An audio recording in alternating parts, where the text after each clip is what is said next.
Hello and welcome to the emergency exit. So today we get to do something a little bit different. Lucky you don't have to see this ugly mug today. So what we're going to go ahead and do is set up an Elgato capture card with the PS5. So here we go.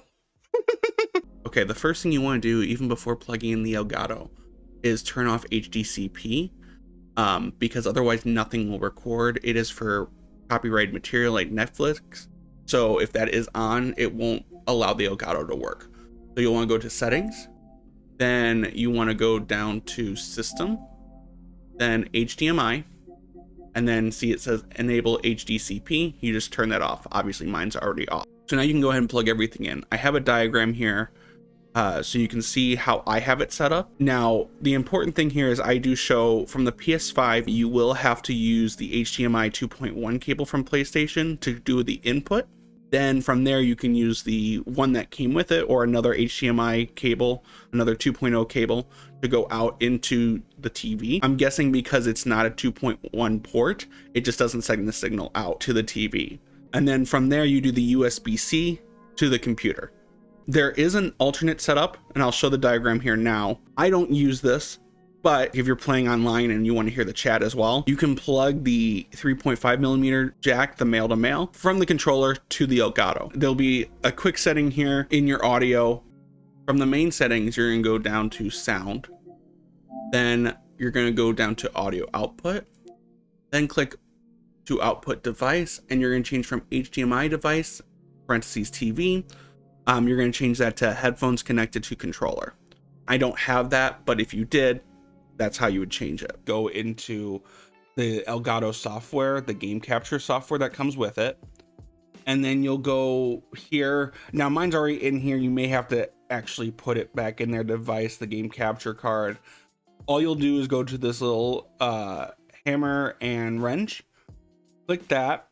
My capture, I went straight to PlayStation 4. There's no PlayStation 5 specific. Right now I have it in HDMI. If you click with analog audio, it's going to go ahead and use your controller audio that goes with the headphone jack to go into it. You can turn this on and off and it'll work fine. But if you notice, once I turn it off, if you look at my game audio here, it's gone now because it's looking for that other input source. Once I turn it back on, it'll come back on because it now hears it through the HDMI. Obviously you can change things here. Anything you change here though will affect your OBS stream. So like I said, changing this or even changing your picture settings here will go ahead and update it. Once you reboot your Elgato, it will take all these settings off. So I suggest not really messing with them, let it stay base, and then going ahead and just messing with everything in OBS. Now for the rest of the visual settings that I have found, you'll have to go from the main settings here down to screen and video. You're gonna go to video output. Now mine have already changed, but the first time I did it, they did not. So I have to change it to resolution 1080p. You can't play 2160 and record the 1080p with a Mac. Then VRR off. So you'll want to turn it off because you're just gonna see black screens here and there. I didn't realize that's what was causing it at first. I thought it was issues with some of the games or something else. Once I turned it off, everything ran fine for me. Also, go ahead and subscribe. Okay, so now to make the scene on OBS. So what you'll want to first do is go ahead and create a new scene. Just go ahead and hit the plus button. You'll go ahead and name it whatever you want. I'm just going to call it game 2 because I already have a game option. And then just hit OK. So what you would typically add, you're going to go to video capture device. You see I already have one here, but I'll do PS5 2. Okay. Game capture HD 60s Plus. I don't do the preset though. It probably works just fine, but I just want to make sure I get 60 frames. So you'll hit OK. So you can see everything I'm doing. I'm going to keep it smaller, but you'll generally want to resize it. Next, we have to add the audio for the PS5. So we're going to go ahead, go to sources, hit the little plus sign, go to audio input capture. Then we're going to just go ahead and hit audio input capture 2 for me. Put whatever you want here, hit OK.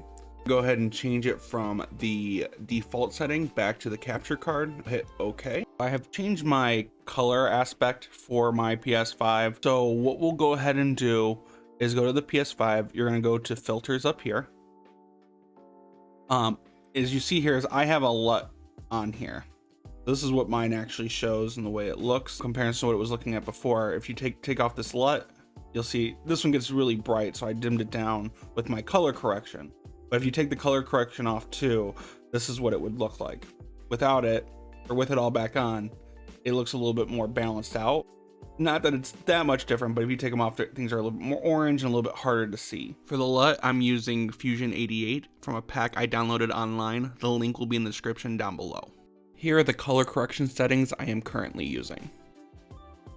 Play around, find what you like, and go from there. So the last thing you'll need to do here before you start recording is a change to the encoding for your system. Go here to preferences. Now this is something I didn't realize right away. I didn't realize until I was recording. The default one they use, if you go to output here, and you can use this for streaming as well, but I just record. But the output typically is just the regular, which is more of a software encoder. You want to change it to the H.264 hardware encoder, and then put your bit rate to 5,000 kilobytes per second at a keyframe of 2. I'm not really sure what these settings were meant to be for. When it's software, it uses too much CPU. Mine was getting about 80 or 90% use. When I did the hardware, now it's around 30 to 40 at the highest. Sometimes it dips down to 20. So it allows you to do other stuff in the background if you need to. It never gave me any issues, but if I did anything else on my computer while I was running, it may have caused problems. But if you want into a more deep dive of what all this really means, I got this from a guy named Chris Spiegel. I'll go ahead and put his channel and specifically the video down below in the description, so you can look a little bit more about that as well. And remember, like and share down below.